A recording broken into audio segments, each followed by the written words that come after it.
People say, Brother Hovind, why do you use the King James? Man, it's Old English. Nobody can understand it. It's hard to read. I understand all that. And as a brand new Christian, saved out of the Methodist Church, my mom gave me every kind of new Bible version there was. If a new one came out, hey son, you're going to love this one. So I've got a huge collection of all the Bible versions. When I was 16, I had the reviled substandard version of the Bible. It's here someplace, my original copy. But I was reading that, going to church, going to this little independent, temperamental, fundamental, right-wing, radical, chicken-eating Baptist church.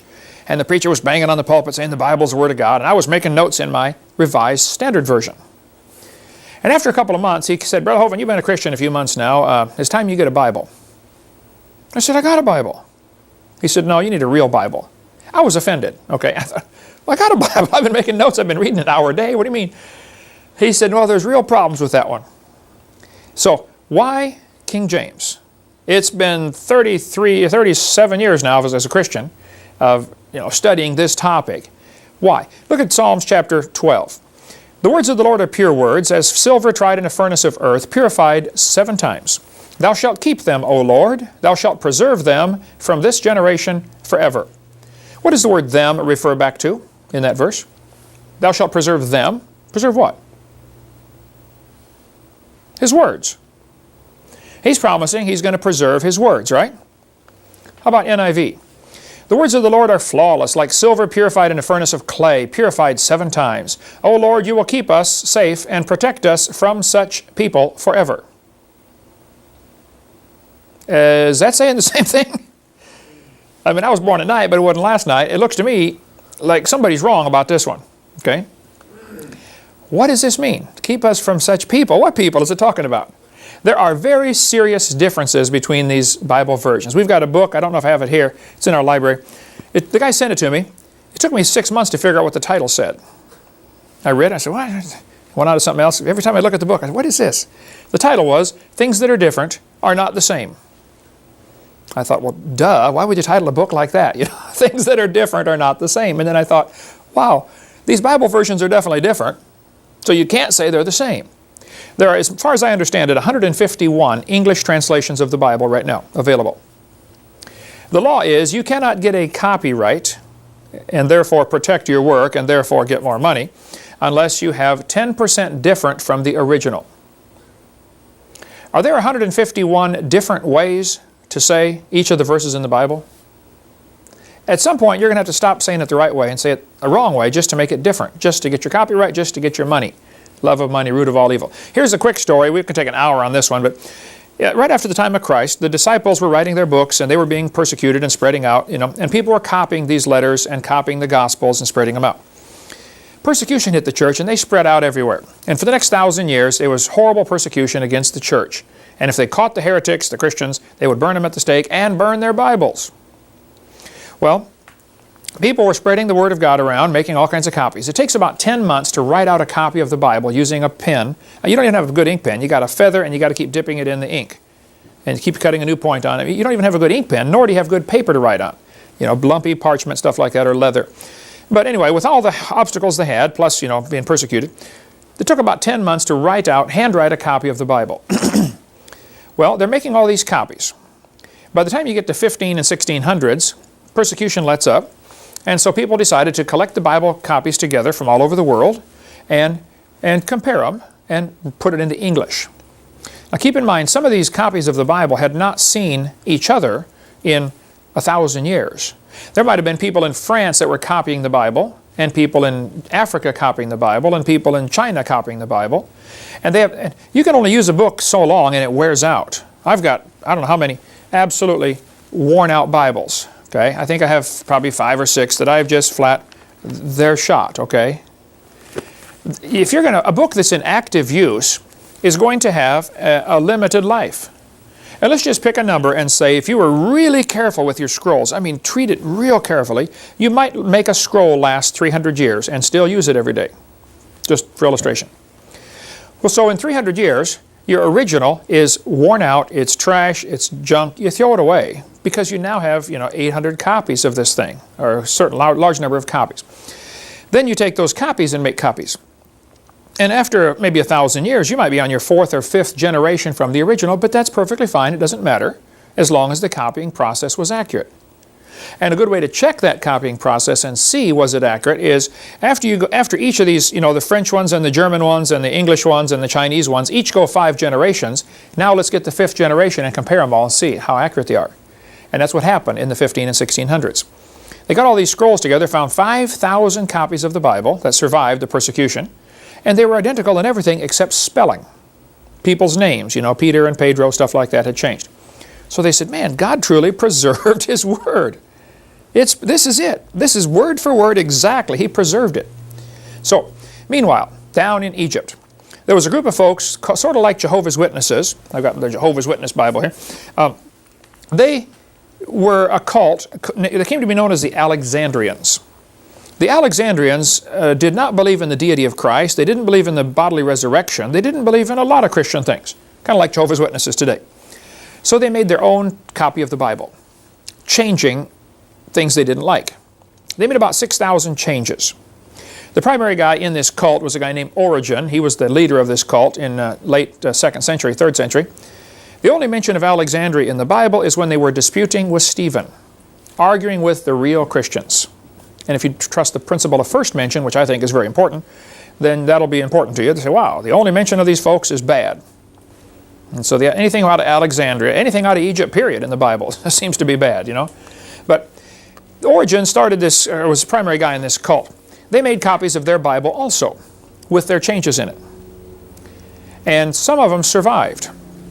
In 350 AD, several copies were made, and 3 of those still survive today. One was found in the Vatican Library, and it's called Vaticanus. One was found in Alexandria, Egypt, and it's called Alexandrus in the Latin. And one was found in Sinai Peninsula in a monastery. There's this old monastery at the foot of this mountain that some pharaoh or some princess said, that's Mount Sinai, and it's not Mount Sinai, by the way. But she said, oh, that's Mount Sinai. Okay, yes, ma'am. And so they still call it Mount Sinai. There's still a monastery there.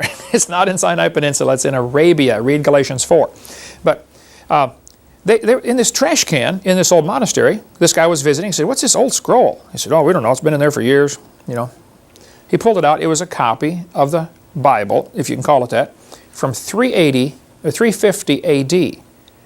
And so that one's called Sinaiticus. Well, these 3 scrolls do not agree with each other on anything, nor do they agree with the real Bible. Okay, they're all different. The Catholics, or the monks, translated these 3 ancient scrolls into Latin centuries ago, and it became known as the Latin Vulgate. Vulgate for vulgar means the common language. Okay. Then the Catholic, by the way, the Latin Vulgate was a really good translation of a bad book. Then the Catholics came along in 1582 and translated the Latin Vulgate into English with the Douay Confraternity or the Douay-Rheims version of the Bible. And that was a really good translation of a bad book. Then 2 guys named Westcott and Hort came along. I've got their book here someplace on the table. Westcott and Hort came along, and they were going to make a new, here we go, the Westcott-Hort Only Controversy. A little bitty booklet about, if you want to study this, just $2 from our ministry. Westcott and Hort were 2 Greek scholars.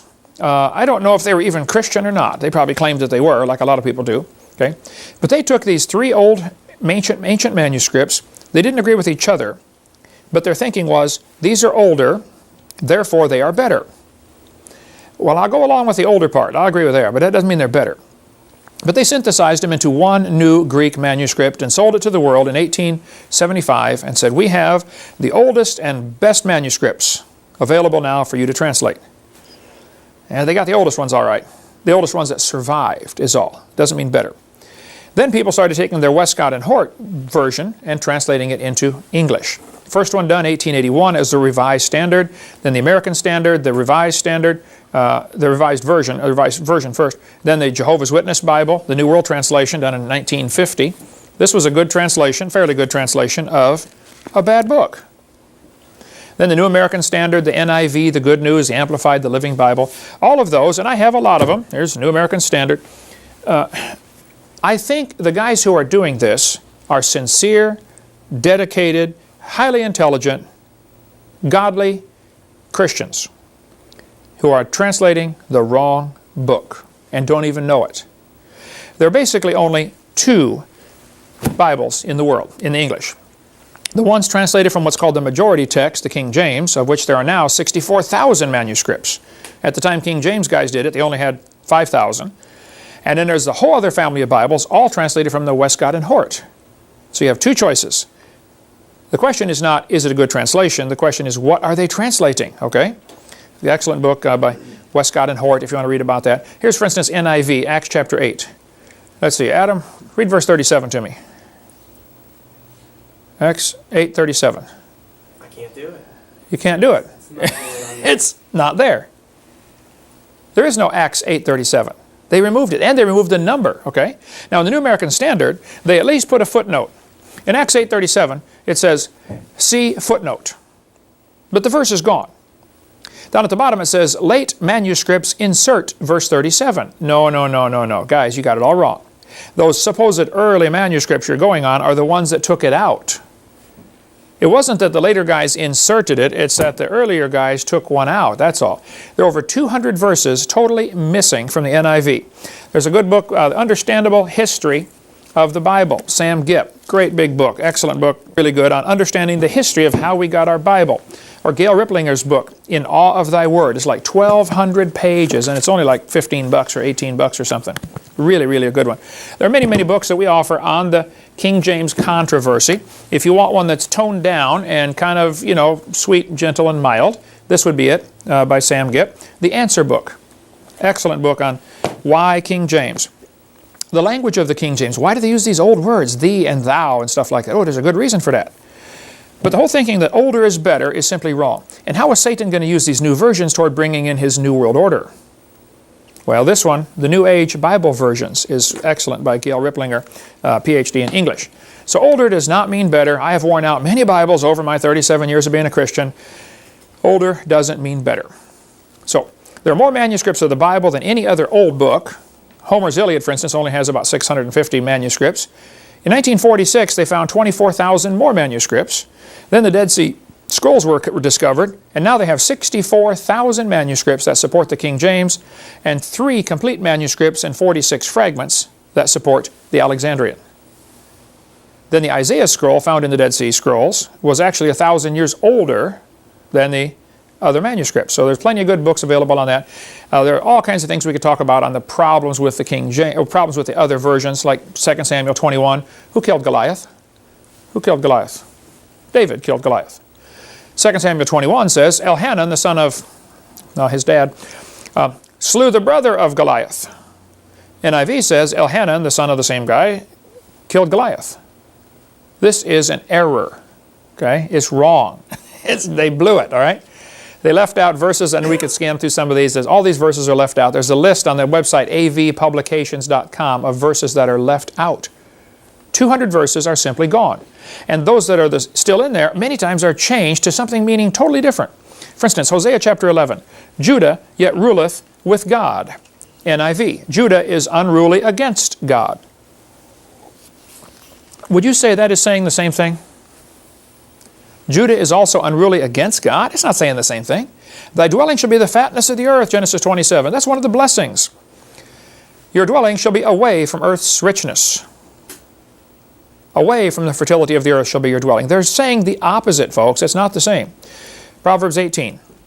A man that hath friends must show himself friendly. What's that mean? If you want to have a lot of friends, then be friendly.